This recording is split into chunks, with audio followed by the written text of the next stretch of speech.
Bakit nga ba kailangan nating makilala o makilala ang Diyos? Number one, kasi foundation of faith. Tayo mga Kristiyano, ang pundasyon ng pananampalataya natin ay ang ating Diyos, kung sino siya.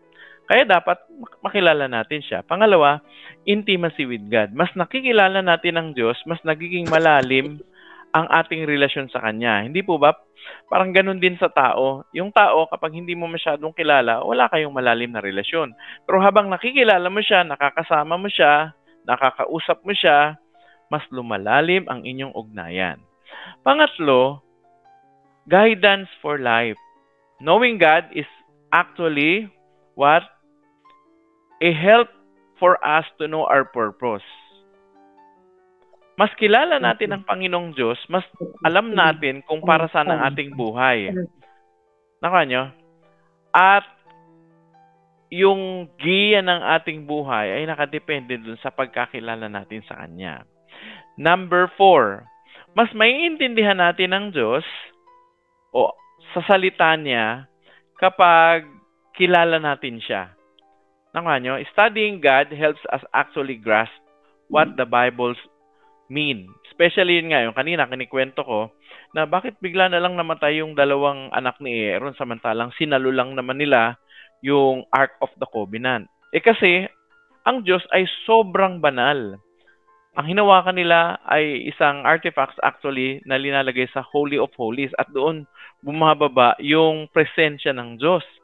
Hinawakan ng dalawa na marumi sila, kaya namatay sila. Kung hindi natin alam na ang Diyos, naiintindihan natin o alam natin na ang Diyos ay banal, and so therefore, naiintindihan natin yung kwentong yun, bakit namatay yung dalawa. Number 5, we need to know God in order for us to defend our faith. Ano ibig sabihin yan? Mas malalim na pagkakilala sa Panginoon ay inihahanda tayo nito sa mas matibay na pagdepensa sa ating mga pinaniniwalaan. Hindi lang yun. Pagdepensa rin pagdating sa panahon ng ating mga problema at pagsubok. Halimbawa, katulad nung kay Job. Si Job, nakaranas siya ng katakot-takot na pagsubok. Nakuha nyo? Nawala lahat ng unang sigwada ng kanyang pagsubok, nawala lahat ng kanyang ari-arian, pati yung kanyang mga anak. Pero ano sabi niya? Dumating ako dito sa lupa, nawala ako, babalik ako sa Kanya. Wala. So, kilala niya basically ang Diyos. Sabi niya, the Lord gives and the Lord takes away. So, na-ide-defend niya yung kanyang pananampalataya kasi kilala niya nga ang Panginoon. Maliwanag po ba? Now, tuloy tayo. Ang pangalawang tanong ito, Pastor, ang unang tanong bakit natin kailangang makilala ang Diyos? Sinagot na natin yan. Ang pangalawang tanong, Pastor, pwede ba talaga nating makilala ang Diyos? Diyos siya napakatayog, napakalawak ng kanyang kaalaman, pagiging Diyos. Ang tanong, can we really know God? Makikilala nga ba talaga natin ang Diyos? Yan. Of course, yes. According to the Bible, nakuha niyo po, 3 bagay na kung saan ang Diyos nire-reveal niya ang kanyang sarili. Sa mga theologians, ang kinategorize ito sa 2 bagay. Yung una, tinatawag na general revelation.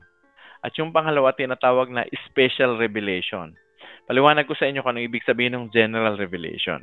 Yung general revelation actually ay nagsasabi na si God mismo, pinapakilala niya ang sarili niya sa ng kanyang mga nilikha through creation. Yan, ang tawag dyan, general revelation.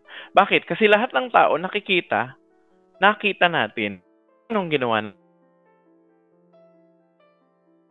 Nakita natin ang mga puno, mga ibon, ang mga hayop, ang mga minerals, mga bato, tubig, at kung ano-ano pa. Lahat ng yan ay creation ni God. At magtataka ka, pag magtatanong ka, saan?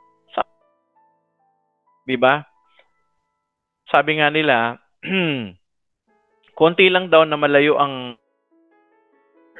sa sun, Magyayelo na tayo. At konti lang daw na mapalapit ang Earth sa Sun, masusunog na tayo. So perfectly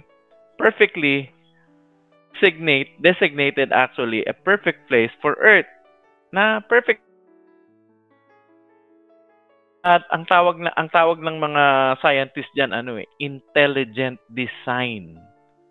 Intelligent design. Ano yung intelligent design? Ibig sabihin merong designer. So meaning to say, through creation, we will be able to conclude there is God. There is a higher power within this creation. Sinabi niya ni Paul,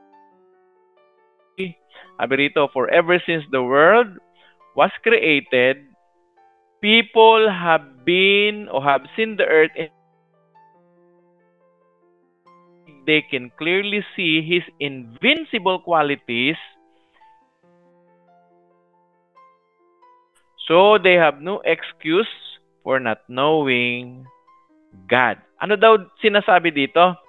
Lahat daw ng tao ay walang pwedeng ipangatwiran na hindi nila nakita o hindi nagpakilala sa kanilang Diyos. Bakit? Kasi ang Diyos nagpapakilala ng kanyang pagiging Diyos sa pamamagitan ng kanyang mga nilikha. Sabi nga dito, nakita it manifests the greatness of God.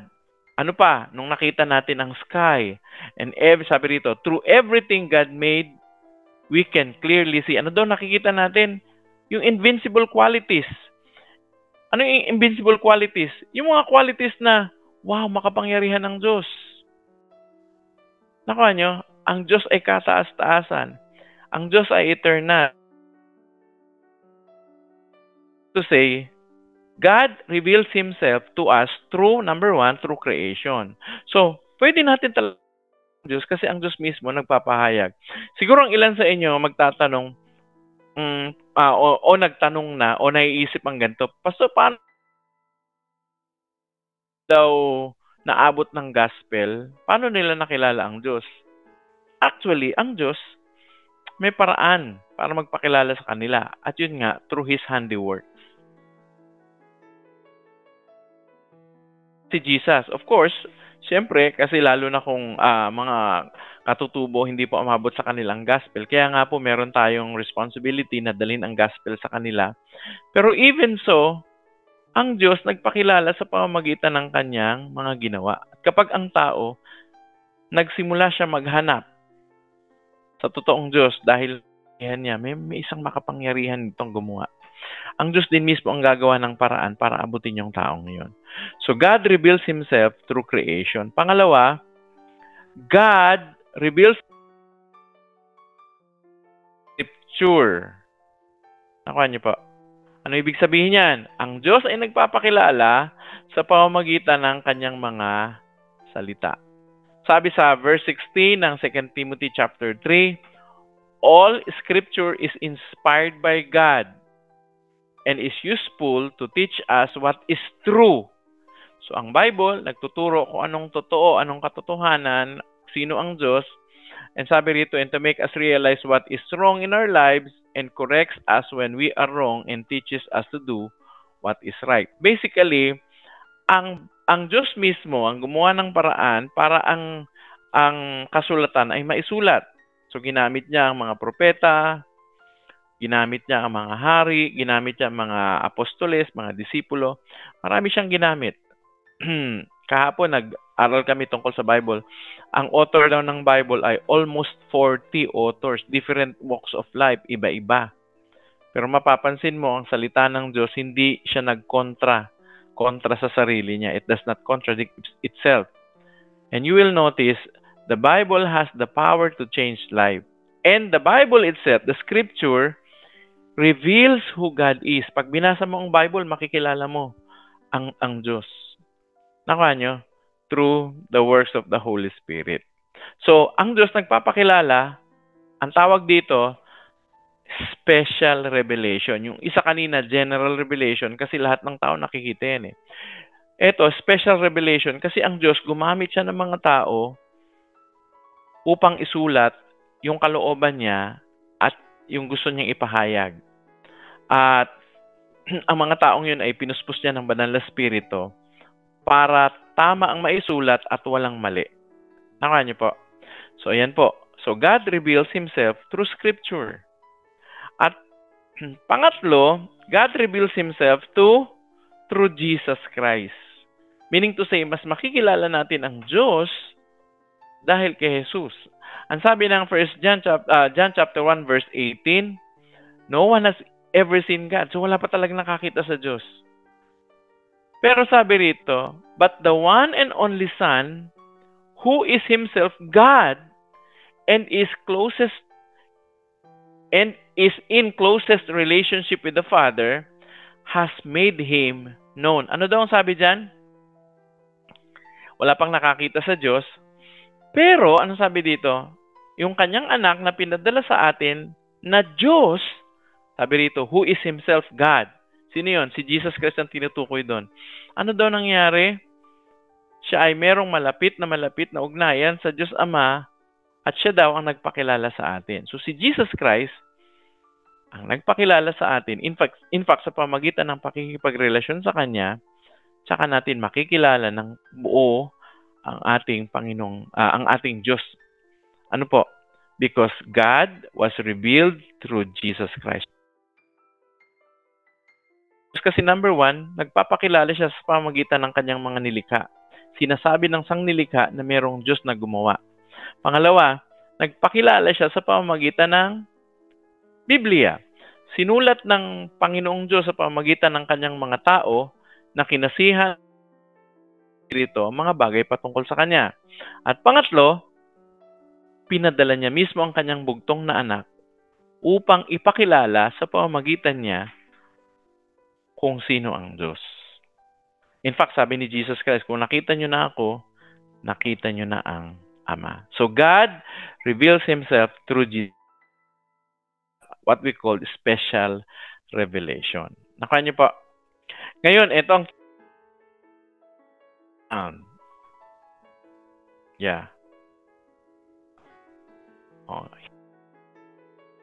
okay. Anong itsura ng Diyos? Ito yung sagot. Sabi rito, in the past, God spoke to our ancestors through the prophets many times. So dati, ang Diyos ay nagsasalita sa pamamagitan ng mga propeta sa maraming paraan. Verse 2, but now in these last days, God has spoken to us through His Son. Sabi, itong mga huling panahon, ang Diyos nagsasalita o nagsalita sa pamamagitan ng kanyang anak. Ano daw ang ginawa niya? God has chosen His Son to own all things and through Him, He made the world. Sabi niya, pinakita dyan, pinapakilala na si Kristo, pamamagitan niya, ginawa ang lahat ng bagay. And verse 3, tingnan nyo ha, the Son, meaning si Jesus Christ, reflects the glory of God and shows exactly what God is like. Ano daw ang ginawa ni Jesus Christ? Nung pumunta siya rito, pinakita niya yung kaluwalhatian ng Diyos. Siya mismo yung reflection ng glory ng Diyos. At ipinakita niya mismo exactly who God is. Naka niyo? Kaya kapag may lumalapit pa sa inyo, sasabihin, oy, anong pangalan ng Ama? Sino ang pangalan ng Diyos? Sino ang Diyos? Ang sabi sa atin ng Bible, through Jesus Christ, yung reflection ng Diyos Ama, nasa Kanya na. At kung gusto natin makilala ang Diyos Ama, kung gusto natin makilala ang Diyos, kilalanin natin si Jesus. Kasi si Jesus mismo, eksaktong-eksakto, nakapareho ng katangian ng Diyos. He shows exactly what God is like. Ano sabi diyan? He holds everything together with His powerful word, and when the Son made people clean from their sins, He sat down at the right side of God, the Great One in heaven. So ano ngayon ang kalagayan ni Jesus Christ?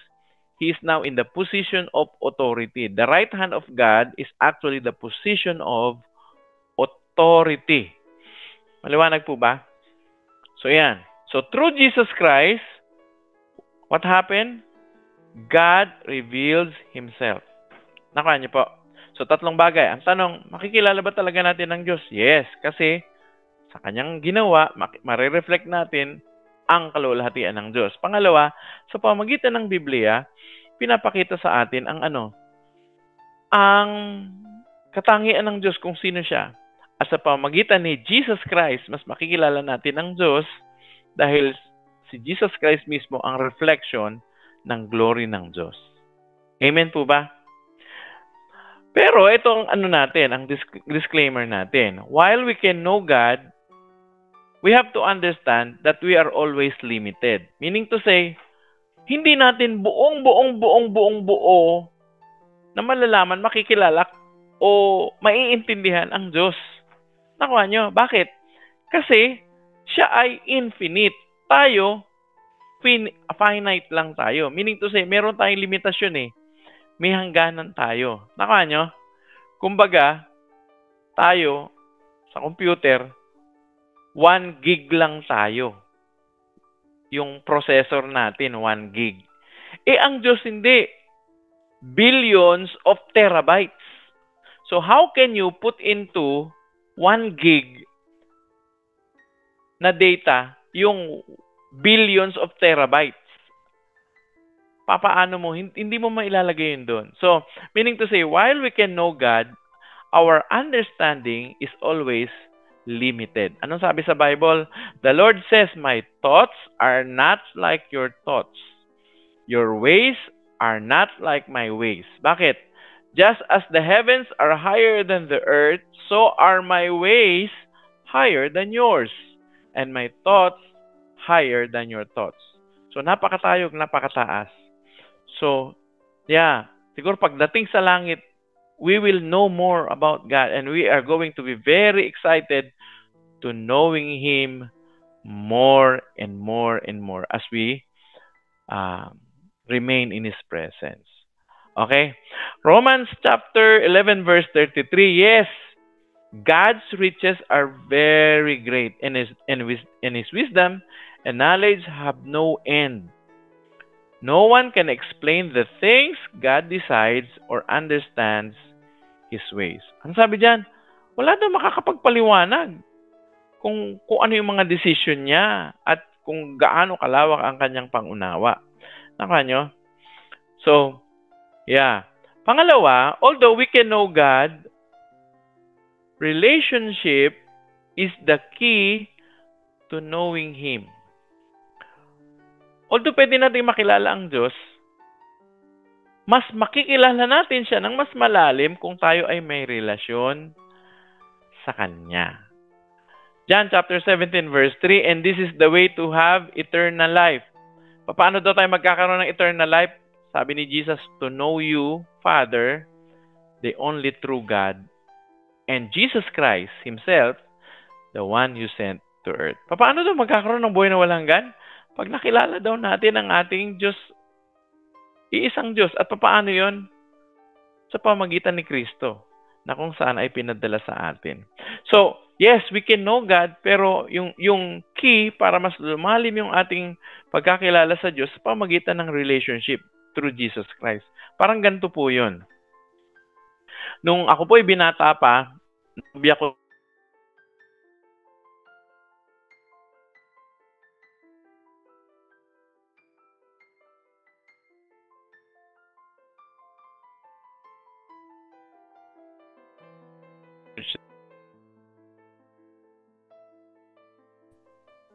pero kilala ko ba siya? Hindi pa. Alam nyo, paano ko siya mas naging kilala, naging mas malalim ang pagkakilala ko sa kanya? Nung naging magnobya kami, nobya ko siya, nobyo niya ako. At hindi lang yun, nung naging mag-asawa pa kami, mas lumalim pa lalo. Bakit? Kasi araw-araw ko nakasama, gabi-gabi katabi ko sa pagtulog. So alam ko na siya, alam ko kung paano siya magsalita, ang tono ng kanyang salita. Ngayon, nandito ako sa kwarto, pag sa labas may tumawag, tapos asawa ko yun, alam ko kung asawa ko yun o hindi. Kasi sa boses pa lang, alam mo yun, na-familiarize na ako kasi nga, I have a relationship with my wife. Alam nyo ba, ganun din sa Diyos? Sa Diyos, pag nag-i-spend ka sa Kanya ng time, because of your relationship with Him, you start to be familiarized of His word, of His voice. That's why you can say, this is the voice of God, or this is God speaking to me. Kasi meron kang relationship. Nag-spend ka sa Kanya ng time. Nakuha nyo? So, while we can know God, our relationship can grow more by having a relationship with God Himself. Pangatlo, while we can know God, our knowledge of God, ayan, can grow. So, the key is relationship. Binanggit ko na kanina. Colossians 1:10. Then the way you live will always honor and please the Lord, and your lives will produce, ano daw ang buhay daw natin? Every kind of good fruit.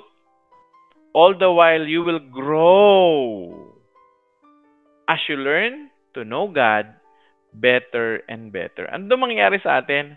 There is always room for us dito sa side of heaven na tayo ay mag-grow pa.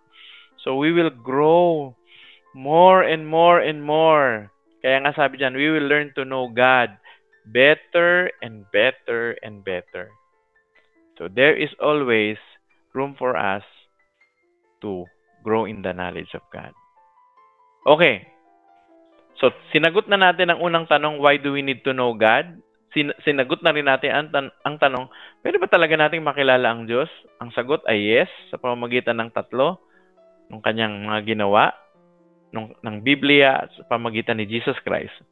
So, ang tanong na ngayon ito, sino ba ang Diyos?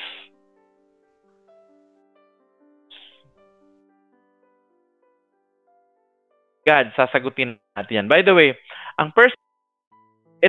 itong part na to, ngayong gabi, sasagutin lang po natin generally who is God. Pero next week po, pag-uusapan natin ano ba ang katangian niya at ano ba ang pag-uugali niya. Yung nature and characteristic. Anong characteristic ni God? Mas makikilala natin siya pag nalaman natin yung kanyang nature at characteristic at syempre yung mga ginawa niya. Pero for the meantime, sagutin natin, sino ba ang Diyos? Okay. Number 1, God is the creator. Creator. Pag sinabing creator, origin of everything that exists. Okay? Seen or unseen, visible or invisible. Lahat ng yan, ang origin yan ay ang Diyos. Demonstrating His power and authority of creator. Everything that you see is what came from God. Nakuha nyo, everything that you see came from God. Ang ginawa na lang natin, in-innovate na lang natin, meron tayong mga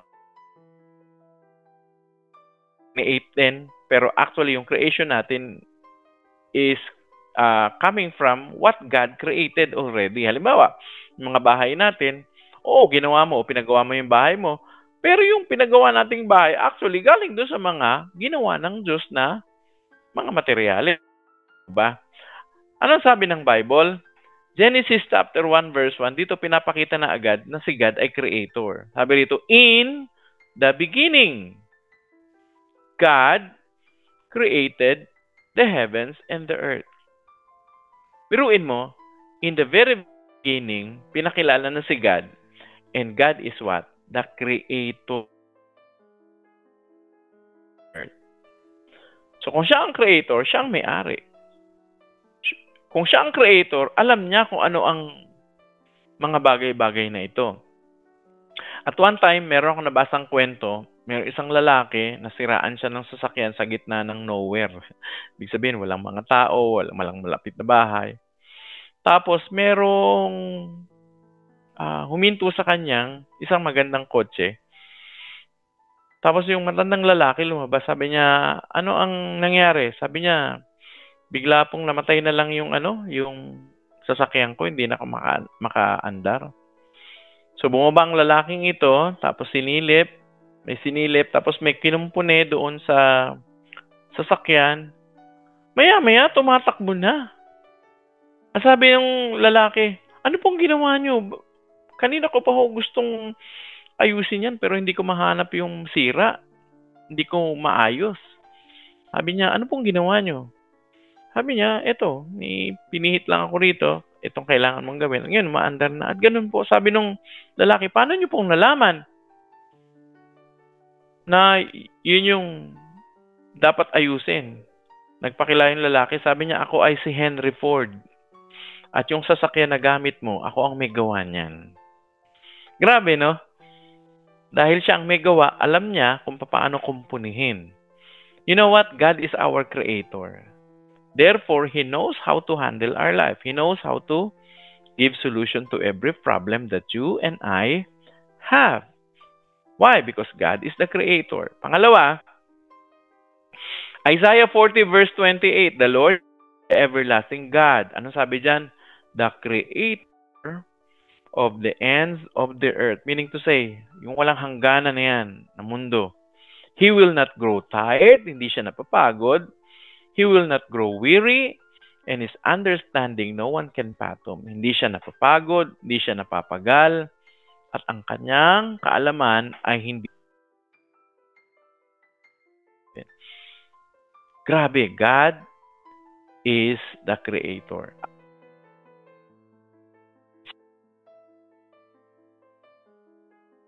Daw, lalong lumalaki, nag-i-expand.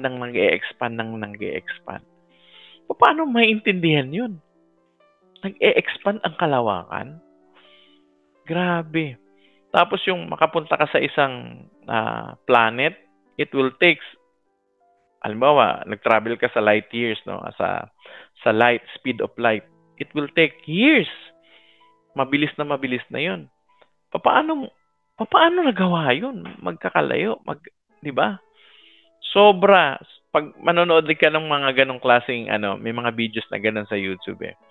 The handiworks of God, the creation of God. Sobrang talino nung gumawa. And you know what? God is the creator of all those things. Mula sa pinakamalaki, pinakamataas na kalawakan, pinakamalaking planeta, stars, sun, whatever, hanggang sa pinakamaliit na cells natin na sobrang complicated, intricated, complicated. Surely, you will conclude that there is a creator, an intelligent God who is a creator. And that is our God. He is a creator. Pangalawa, who is God? Well, gusto kong sabihin sa inyo that God is one. Nag-iisa lang ang Diyos. Paliwanag natin yan ha, yung salitang one. Well, God's oneness speaks of His unity. Ibig sabihin pala ng oneness o pagiging isa niya, hindi siya nahihiwalay. United siya. Completeness. And, ito matindi, the exclusive nature of His divinity. Ano ibig sabihin ng exclusive? Kapag sinabing exclusive, this is something that cannot be shared. Yung kanyang pagiging Diyos ay hindi niya pwedeng i-share sa kung kanino pa man, lalo sa mga nilikha. Exclusive lang yun. Kaya tinawag na God is one. That cannot be shared with other so-called gods. Bakit? Kasi exclusive nga yung nature na yun. At yung nature na yun, pag-uusapan natin next week. Abangan nyo. No? So, saan mababasa yan? Deuteronomy 6:4, sabi rito, Hear, O Israel, the Lord our God, the Lord is one. So, God is one exclusive God. Okay? Isaiah 45:5, I am the Lord. Siya mismo nagsabi. Sabi niya, ako ang Panginoong Diyos, and there is no other. Wala nang iba. Besides me, there is no God. Very exclusive talaga siya. Hindi niya pwedeng i-share yun, yung kaluwalhatian yan. Sabi, wala nang iba. Ako lang to. Diyos, wala nang iba. Naka nyo? I cannot share, or God cannot share His glory to another. Naalala ko dati nung bata pa ako, yung kuya ko mahilig sa mga anting-anting. Naku, ang dami niyang dinadasalan. May dinadasalan sa Diyos daw ng mga tanim, Diyos ng araw, kung ano-ano. Maraming Diyos. Sa India, Millions ang Diyos-Diyosan nila. Mga Chinese, ganun din, ang dami ding Diyos. Pero sinasabi ni God, no. Sabi niya, I am the Lord God. There is no other besides me. There is no God. Nakuha nyo? So, God is one. Pero ito ang mystery. Although God is one, God is revealed in 3 persons. Or we call that Trinity. Though God is one, He exists in 3 distinct persons. Ano yung ibig sabihin niyan? Distinct, magkakaibang persona. Yung exclusivity niya as a nature God, isa lang yun. Pero yung pagiging God, merong 3 persona na ipinapahayag ang Bible. Sino yun? God the Father, God the Son, which is Jesus Christ, and God the Holy Spirit. Each person of the Trinity is fully God, sharing the same divine essence. Nakuha nyo? At hindi sila hiwa-hiwalay, hindi sila magkakalaban, hindi pwedeng na ang kalooban ng isa ay iba sa kalooban ng isa. No, pare-pareho yan. Iisa nga sila. Pero they are in 3 persons. No, pinakilala sa 3 persona. Matthew 28:19, therefore, si Jesus Christ mismo nagsabi, go and make disciples of all nations, baptize them. Alam niyo ibig sabihin ng baptize? Ang baptize sa atin, alam natin, immersion yun, nilulubog sa tubig. Pero alam niyo bang ibig sabihin? Once you are baptized, you are actually what? Being in relationship, being immersed actually, submerged. In what? In the name of the Father, and of the Son, and of the Holy Spirit. Meaning to say, when you are truly a disciple of Jesus, then you have relationship with the Father, with the Son, and with the Holy Spirit. 3 yan. 3 persona. Isa pa. 2 Corinthians 13:14, the grace of the Lord Jesus Christ and the love of God and the fellowship of the Spirit be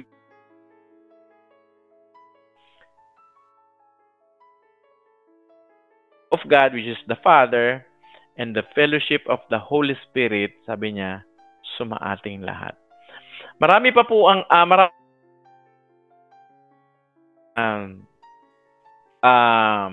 passages that supports that Trinity. Halimbawa, yung salitang El.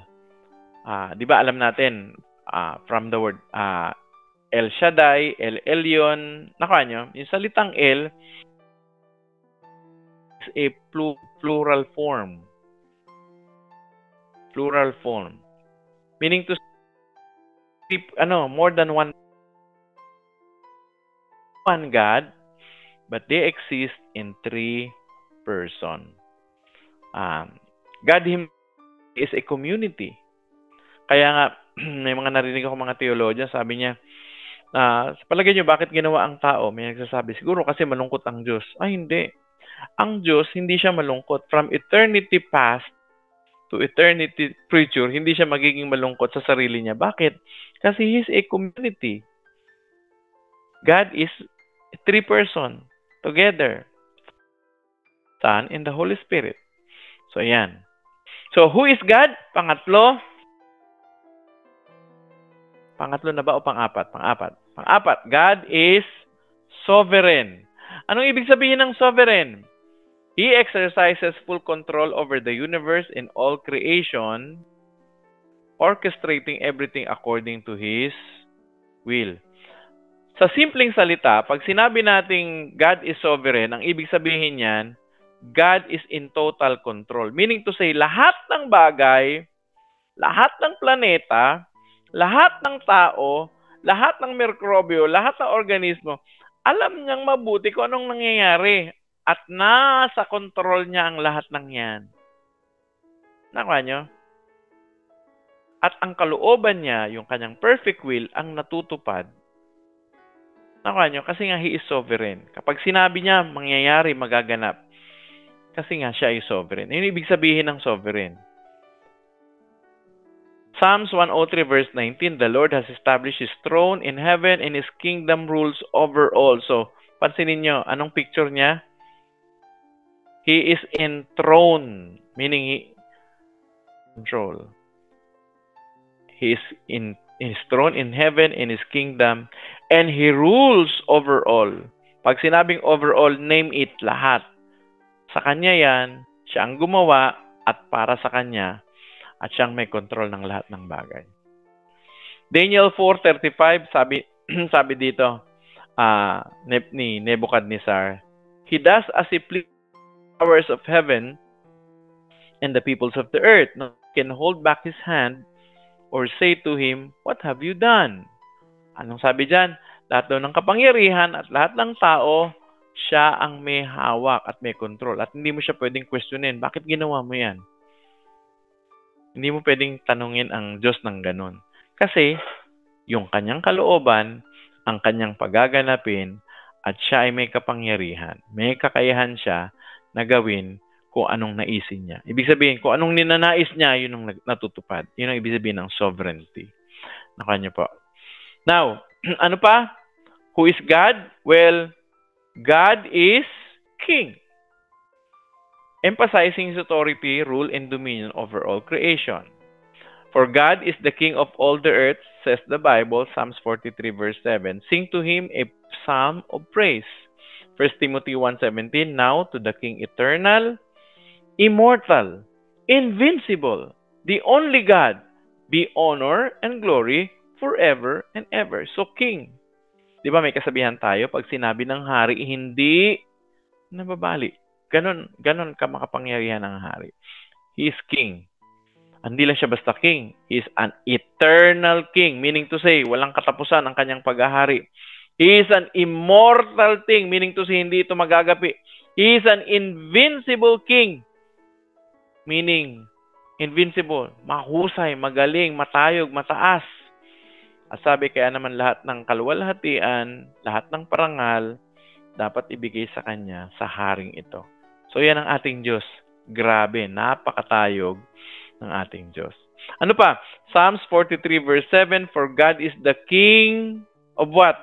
Of all the earth. Sing to Him a psalm of praise. So lahat ng tao, dapat talaga lumuhod sa Kanya sapagkat siya ay hari. 1 Timothy 1:17, Now to the King eternal, immortal, invincible, the only God, be honor and glory forever and ever. So, nakilala natin na ang Diyos ay hari, ang Diyos ay makapangyarihan, ang Diyos ay iisa, ang Diyos ay in three person. Marami pa. Sa susunod po, pag-uusapan natin yung nature niya. Bakit siya karapat-dapat na pagtiwalaan at secure ka sa Kanya once na pinili mo na siyang pagtiwalaan. Pero, last na tanong, Pastor, ano bang pangalan ng Diyos? O siguro, mas maganda, ano ba ang mga pangalan ng Diyos? Okay? Kasi hindi natin kayang i-contain sa isang pangalan lang ang Diyos. Kasi nga sa sobrang tayog ng kanyang katangian, ng kanyang pagiging Diyos, hindi mo siya pwedeng ilagay lang sa isang pangalan. Okay? Okay. So, ito ang ilan sa mga pangalan na sikat o mababasa natin sa Bible. Marami pa po, hindi ko na sinama yung iba dito. So, una, ito, names of God in the Bible. God is called El Shaddai. El Shaddai. Ang ibig sabihin ng El Shaddai is Lord God Almighty. Lord God Almighty. Literal meaning, the breasted one. Ibig sabihin yung, parang ang picture niya, isang maskuladong lalaki na maraming muscle siya. Pero syempre, ano lang yun, sa picture lang natin. Para mas maintindihan natin. Pag sinabing El Shaddai, ay ang makapangyarihang Diyos natin. Genesis chapter 17 verse 1, When Abraham was 99 years old, the Lord appeared to him and said, I am God Almighty. Nagpakilala mismo si God sa kanya. Ano daw ang pagpapakilala niya? Sabi niya, ako si El Shaddai. El Shaddai. The Lord God Almighty. At sabi niya, walk before me faithfully and be blameless. Yung salita po ritong, I am God Almighty, from original word po, itong God Almighty ay El Shaddai. Nakuha niyo po. So, pangalawa, God is called El Elyon, the most high God. So, ang pangalan ng Diyos, ano? Hindi lang El Shaddai, kundi El Elyon. Ang ibig sabihin ng El Elyon, kataas-taasan, napakatayog na Diyos. Psalms 57 verse 2, I cry out to God Most High, to God who fulfills His purpose for me. Ang sabi ng sumulat, tumawag daw siya sa Diyos na kataas-taasan, napakatayog, at ang Diyos na ito, ang kataas-taasan, napakatayog, sabi niya, meron siyang kapangyarihan na ganapin sa buhay natin yung kalooban niya. Ang God Most High. Ano pa? God's name is called Adonai. So, Adonai din siya. Ang literal meaning ng Adonai ay Lord and Master. Psalm 16 verse 2, I say to the Lord, you are my Lord.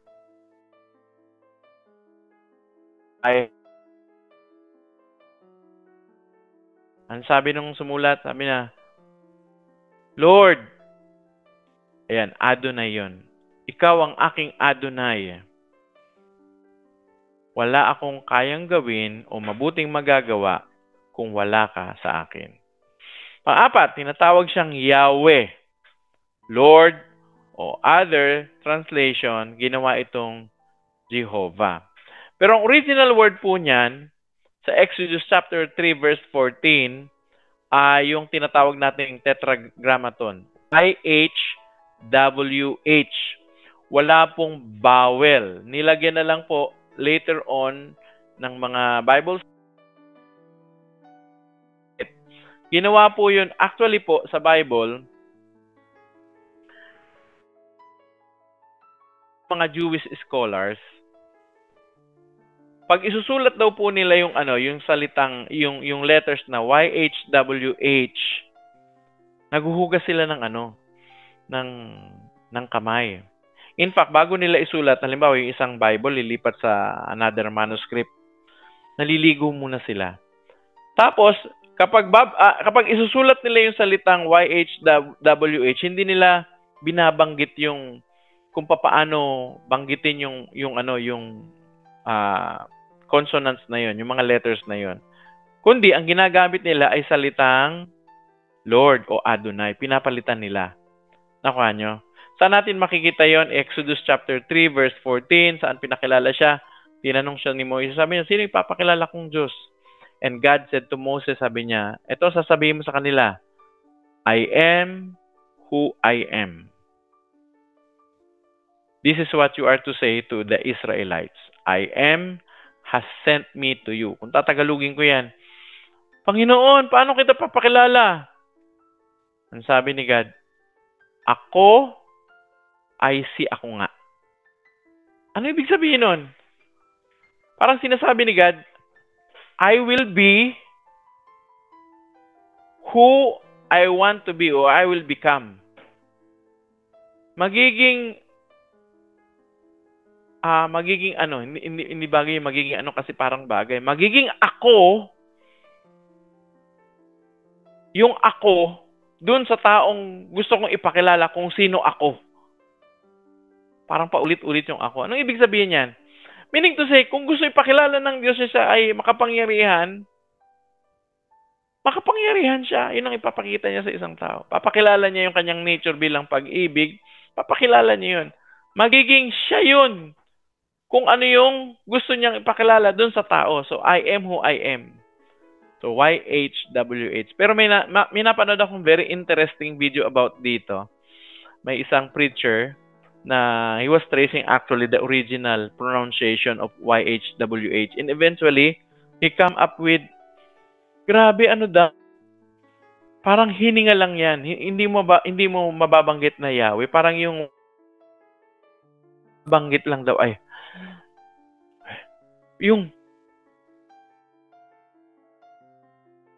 pag inhale mo, Yahweh, parang ganon. Yung pag inhale mo at pag exhale, pag inhale mo at pag exhale, actually you are mentioning God, alam nyo, ang insight dun sa akin, di ba, we are created by God, at nung tayo nabuhay, anong binigay sa atin para maging buhay tayo, kaluluwa? Hininga. Hiningahan tayo ng Diyos. At may nakasulat sa Bible na yung mga sanggol, binabanggit nilang pangalan ng Diyos, yung mga baby. Paano ba ang mga baby magsalita pag umiiyak? Oha, oha, di ba? Yun yung parang sabi ko, wow, this is very interesting. Pero anyway, so Yahweh is the Lord Jehovah o Yahweh. Sabi niya, I am who I am, or I will become to the people that I want to become. So, ano pa? The name of God in the Bible, He is called Jehovah Nisi. The Lord is my banner. Exodus 17:15, Moses built an altar and called it, The Lord is my banner. Alam niyo ang kwento dito? It was the time when they were actually at war. Inambush sila actually nung mga kalaban nila. Pero nilabanan nila. Naalala nyo no, nung nagpipray si Moises, natatalo nila Joshua yung mga kalaban. Pero pag binababa ni Moises yung kanyang kamay, ay natatalo naman sila. So, ang ginawa ni Aaron tsaka ni Hur, hinawakan yung dalawang kamay ni Moises na ganun hanggang natalo ang buong kalaban nila. Ano? Sabi ni Moses, Oy, now, this is the name of God, Jehovah Nisi. The Lord is my banner. Okay. Next is called Jehovah Ra'a. This is one of my favorite. Anong ibig sabihin niyan? The Lord my shepherd. Psalms 23 verse 1, ayan, the Lord is my shepherd, I shall lack nothing, o I lack nothing. Yung Lord shepherd, yun yung Jehovah Ra'a. So, siya ang ating Jehovah Ra'a. So, one of His name is Jehovah Ra'a. Ano pa? He is called Jehovah Rapha. Exodus 15:26, He said, If you listen carefully to the Lord your God and do what is right in His eyes, I will not bring on you any of the diseases I brought on the Egyptian. For, eto pinakilala niya sarili niya, For I am the Lord who heals you. Ano daw si God? Siya daw ang Diyos, ang Panginoon na nagpapagaling. So, ang tawag sa Kanya, Jehovah Rapha. Ano kanyo? Jehovah Rapha. What else? Ang pangalan din niya ay Jehovah Makodeshkim. Makodeshkim. Ano kanyo? So, sabi rito, Exodus 31:13 says to the Israelites, You must observe my Sabbath. This will be a sign between me and you for the generations to come, so you may know that I am the Lord. I am the Lord. Ano pakilala niya? I am the Lord who makes you holy. Yun palang ibig sabihin ng Jehovah Makodeshkim. The Lord who sanctifies you. Ang Diyos na nagpapabanal sa iyo, sa akin. So siya ay Jehovah Makodeshkim. Ano pa? Ang tawag din sa kanya ay El Olam, the everlasting God. Isaiah 40 verse 28, do you not know? Have you not heard? The Lord is the what? The Lord is the everlasting God. Yan ang pangalan niya. The creator of the ends of the earth. So, yung salitang everlasting God ay El Olam.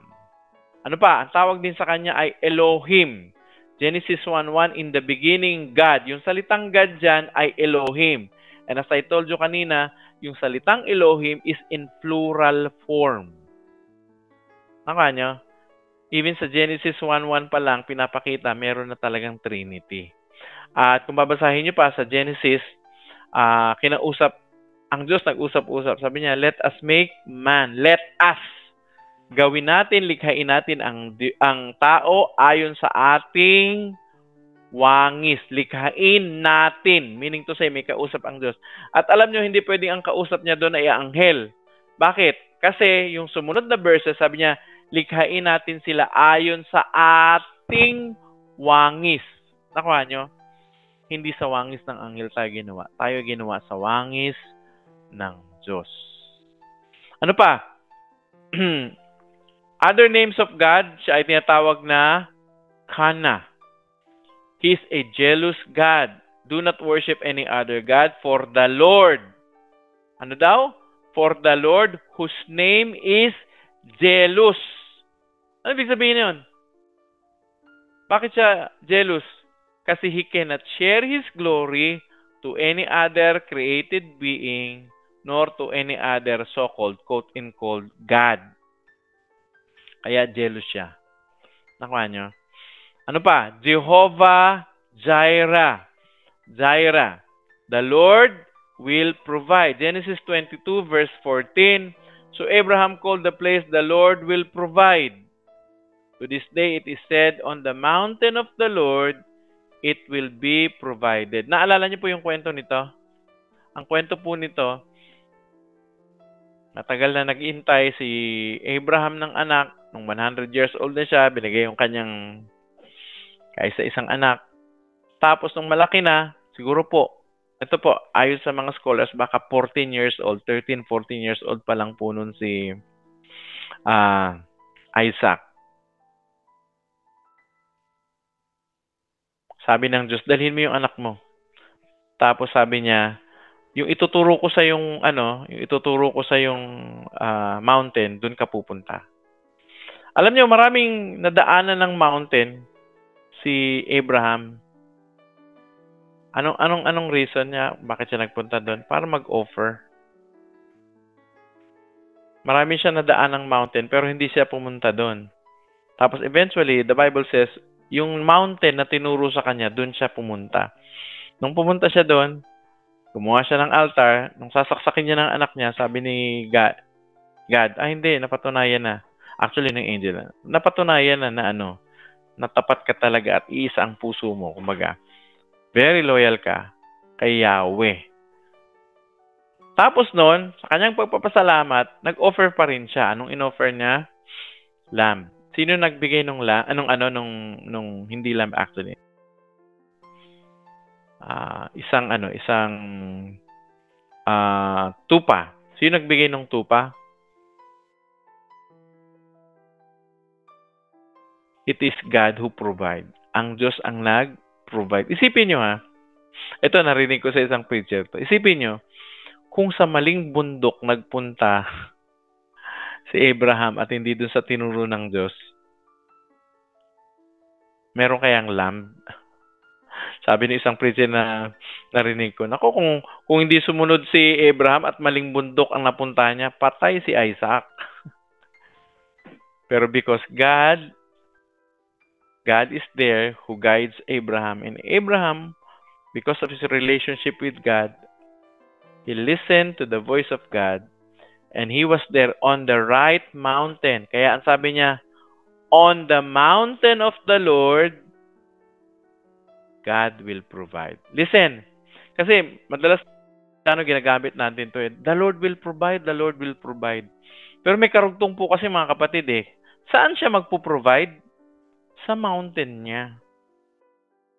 Of the Lord, He will provide. Meaning to say, kung mali yung lugar mo at hindi yun yung mountain na itinuturo sa ni God, hindi ka ipoprovide doon. Wow! Wow! Kailangan pala nasa tamang lugar ako. Nasa mountain ako ni Lord so that the provision that He gives, I will be able to enjoy and receive. Nakuha niyo po. Ano pa? He is called also Jehovah Shalom. The Lord is peace. Judges 6:24. So Gideon built an altar to the Lord there and called it, the Lord is peace. Nakuha niyo? Ano pa? Pangatlo, tinawag din siyang Jehovah Sabaoth, the Lord of hosts. 1 Samuel chapter 1 verse 3. Year after year, this man went up to the town to worship and sacrifice to the Lord Almighty, the Lord of hosts. Nakuha niya, Jehovah Sabaoth. Okay. Jehovah Shalom and Jehovah Sabaoth. Doon muna tayo sa si Jehovah Shalom. I just want to add insights on this. Ano daw si God? God is what? The Lord of peace. Meaning, He's the only one,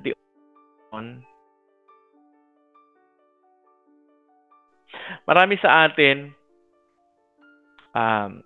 alam natin yung ano, di ba?